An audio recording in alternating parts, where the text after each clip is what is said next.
Temos aqui uma notícia grave que acaba de chegar. Israel lançou o que chamou de ataques preventivos contra o Irã e um estado de emergência foi declarado em Israel, de acordo com o ministro da Defesa do país, Israel Katz. Lorival Santana, nosso analista internacional, chega ao vivo para explicar primeiro esses ataques preventivos. Lorival, boa noite. Boa noite. Bom, essa palavra preventiva é uma palavra que faz parte da propaganda de Israel, porque não havia nenhum plano, nenhuma evidência de que o Irã pretendia atacar Israel. Ela é preventivo no sentido mais estratégico, porque o Irã parece muito próximo ou já reúne a capacidade para fabricar 9 bombas nucleares e porque Israel não deseja essas negociações que os Estados Unidos estão tentando manter com o Irã para um acordo nuclear. Então, é nesse sentido que seriam preventivos, um sentido muito restrito à propaganda, à visão política de Israel. O que a gente sabe seriam explosões ao redor de Teherã. O que isso pode indicar? Teherã recentemente renovou a sua defesa antiaérea ao redor da capital, ou seja, o Irã renovou ao redor da capital. Então, pode ser um esforço de degradação desses ativos novos que o Irã acaba de construir para defender Teherã. Não sabemos se há outras explosões, se há ataques contra alvos nucleares, contra instalações nucleares que são bem conhecidos, os locais, estão espalhados aí pelo território iraniano, mas Israel poderia ter essa capacidade também. Em termos da relação com os Estados Unidos, esse ataque marca uma separação ainda maior que já vinha acontecendo, uma divergência grande entre o governo de Netanyahu e o governo de Trump, que publicamente fez um apelo para que Israel não atacasse o Irã.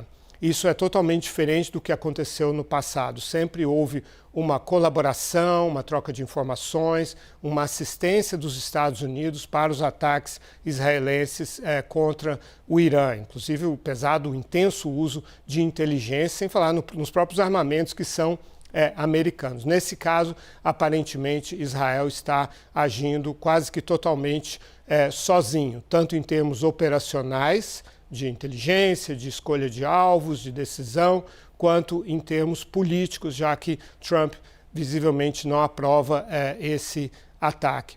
Teremos que entender qual é a profundidade desses ataques, a intensidade, até onde eles vão, para podermos então analisarmos como pode ser a reação do Irã. Até aqui o Irã mantinha uma retórica até, digamos, do ponto de vista do seu programa nuclear, dizendo o seguinte: nós vamos, se vocês destruírem as nossas instalações, nós vamos reconstruí-las.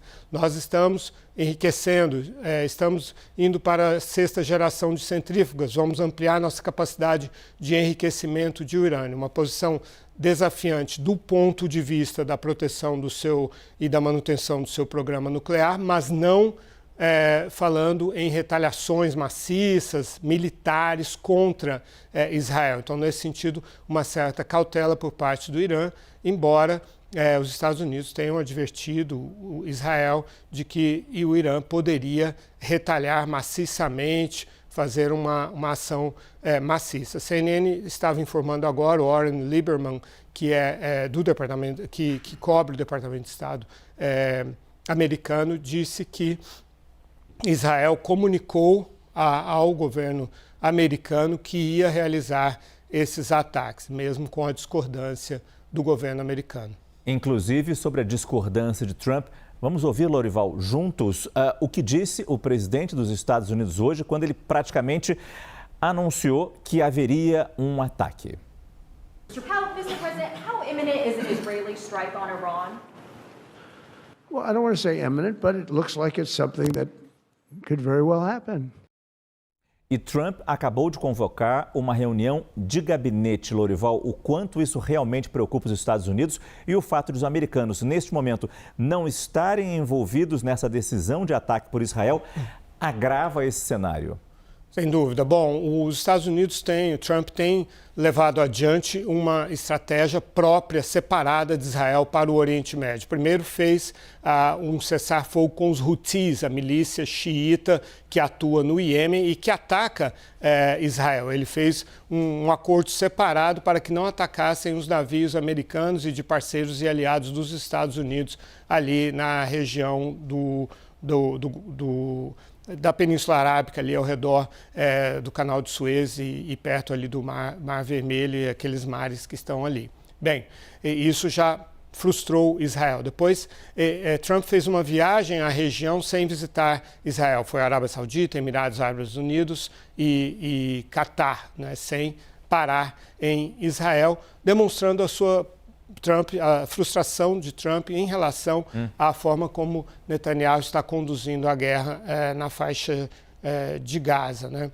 Então, além disso, o Trump tem tentado esse acordo nuclear com o Irã e demonstrado que deseja realmente esse acordo. Foi o próprio Trump que rompeu esse acordo no seu primeiro mandato, mas agora quer deixar esse legado, já que todo o esforço dele está sendo na direção de se apresentar como um estadista que obtém a paz e que evita as guerras e uma corrida nuclear no mundo. Então ele está se esforçando por esse acordo, embora ele acuse o Irã de não estar fazendo o suficiente. Houve aí uma certa divergência dentro do próprio governo americano. Steve Witkoff, que era o enviado de Trump para o Oriente Médio, havia dito que o acordo permitiria ao Irã reservar uma certa quantidade de urânio enriquecido. O Trump desmentiu isso, disse que não haveria nenhum urânio enriquecido nas mãos do Irã com esse acordo, e o Irã respondeu, não, eu preciso de urânio enriquecido para levar adiante os meus programas de energia elétrica e também de medicina nuclear, e eu não vou, o Irã dizendo, não vou desistir do meu programa nuclear civil. Posso abrir mão do meu programa, e aliás ele não admite ter um programa militar, mas não abriria mão do seu programa civil. Israel não quer que o Irã tenha nenhum tipo de programa nuclear próprio. Então essa é a divergência. E aí Israel sempre colocou essa posição de que não aceitaria que o Irã se aproximasse da capacidade de ter uma bomba nuclear. A informação é de que ele já teria urânio enriquecido suficiente para construir 9 bombas, o que é muito diferente de poder usar essas bombas, porque a miniaturização em ogivas, o gatilho, são tecnologias muito avançadas. Mas o Irã está com uma relação muito próxima da Rússia, que está dependendo dos mísseis e dos drones iranianos para conduzir a sua guerra na Ucrânia. Então existe essa preocupação de possível transferência de tecnologia também com relação à Coreia do Norte. Eles são aliados aí da Rússia nesse contexto. A defesa aérea do Irã estaria em alerta máximo. Esse é um alerta que chega, essa é uma informação que chega da TV iraniana.